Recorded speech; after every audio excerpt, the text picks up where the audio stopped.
On behalf of St James Ethics Centre, the Wheeler Centre, the Melbourne Food and Wine Festival, The Age, the City of Melbourne and the ABC, all of whom have worked together to make this event possible, I'd like to welcome Philip Wollen.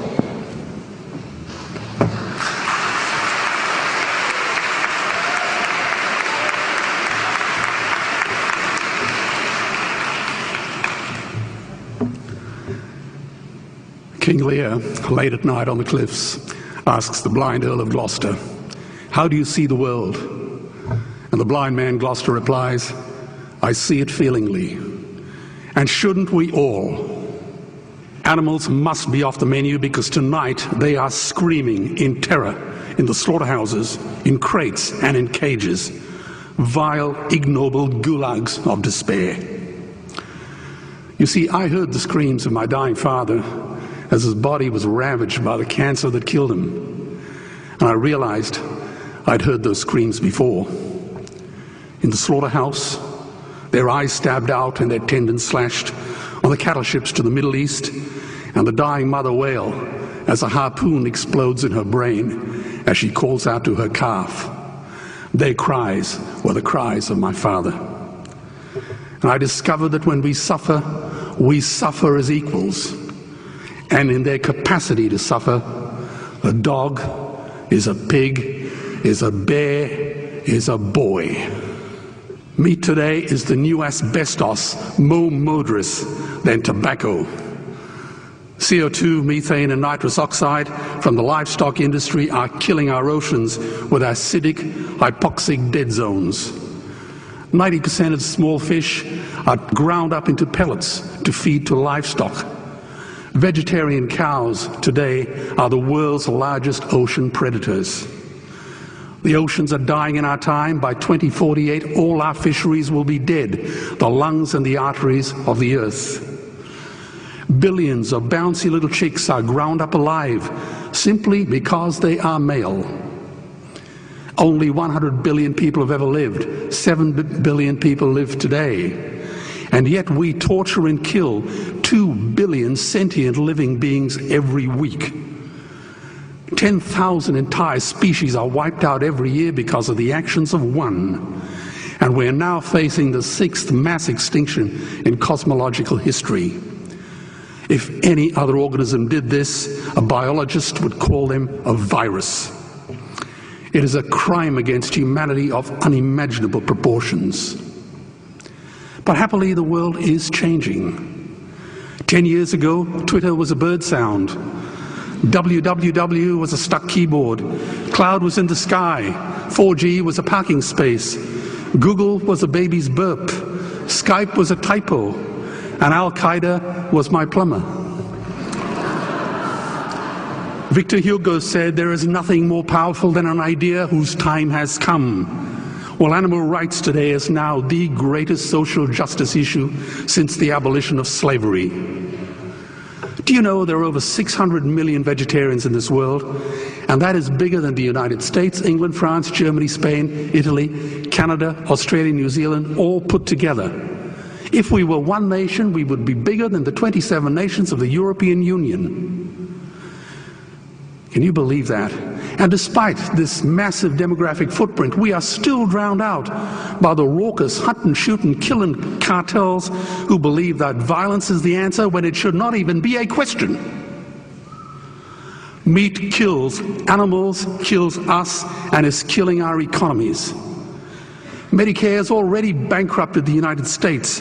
They will need $8 trillion invested in treasury bills just to pay the interest, and they have precisely zero. They could shut down every school, Army, Navy, Air Force, Homeland Security, Marines, CIA, and FBI, and they still will not have the money to pay their doctor bills.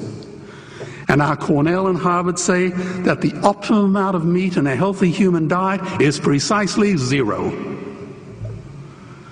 Water, as you know, is the new oil. Nations will soon be going to war for it. Underground aquifers that took millions of years to fill are now running dry. It takes 50,000 liters of precious drinking water to make 1 kilo of beef. Today, 1 billion people are hungry. 20 million people will die from malnutrition. Cutting meat by only 10% will feed 100 million people, and eliminating meat will end starvation forever. If everyone ate a Western diet, we would need 2 planet Earths to feed us. We've only got one, and she is dying. Greenhouse gas emissions from livestock is 50% greater than transport, as Peter said. Cars, trains, buses, ships, lorries, the whole lot. And as I travel around the world, I see poor countries who sell their grain to the West while their own children starve in their arms. And the West feeds it to livestock so we can eat a steak? Am I the only one who sees this as a crime?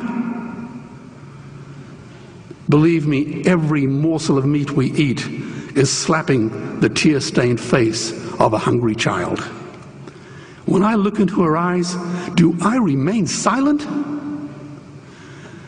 The earth can produce enough food for everyone's need, but not enough for everyone's greed. We are facing the perfect storm. If any nation had developed weapons that could wreak such havoc on the planet, we would launch a preemptive military strike and bomb it back into the Bronze Age. But it's not a rogue state, it's an industry. The good news is we don't have to bomb it. We can just stop buying it. Sir George Bush was wrong. The axis of evil does not run through Iraq, Iran, or North Korea. It runs through our dining tables. Weapons of mass destruction are our knives and forks. Our proposition is the Swiss Army knife of the future. It solves our environmental, water, human health problems and ends cruelty forever. The Stone Age didn't end because we ran out of stones. This cruel, disgusting industry will end because we run out of excuses. Meat is like the 1 and 2 cent coins. It costs more to make than it's worth. And I come from the bush. Farmers are the ones with the most to gain.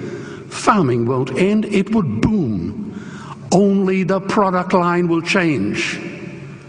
Farmers would make so much money they won't even bother counting it, and I'd be the first to applaud them. Governments would love us. New industries would emerge and flourish. Health insurance premiums would plummet. Hospital waiting lists would disappear. Hell, we'd be so healthy, we'd have to shoot someone just to start a cemetery. So tonight I have 2 challenges for the opposition. 2 challenges. Meat causes a wide range of cancers and heart disease. Would they name one disease caused by a vegetarian diet?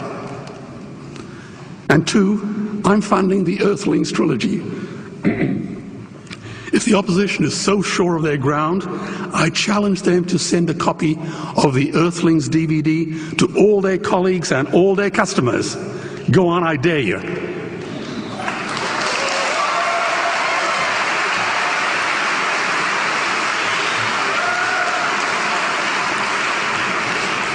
Animals are not just other species, they are other nations, and we murder them at our peril. The peace map is drawn on a menu. Peace is not just the absence of war, it is the presence of justice. Justice must be blind to race, color, religion, or species. If she's not blind, she will be a weapon of terror. And tonight, there is unimaginable terror in those ghastly Guantanamos we call factory farms or slaughterhouses. Believe me, if slaughterhouses had glass walls, we wouldn't be having this debate tonight. You see, I believe another world is possible. And on a quiet night, I can hear her breathing. Let's get animals off the menu and out of these torture chambers. Please vote tonight for those who have no voice. Thank you.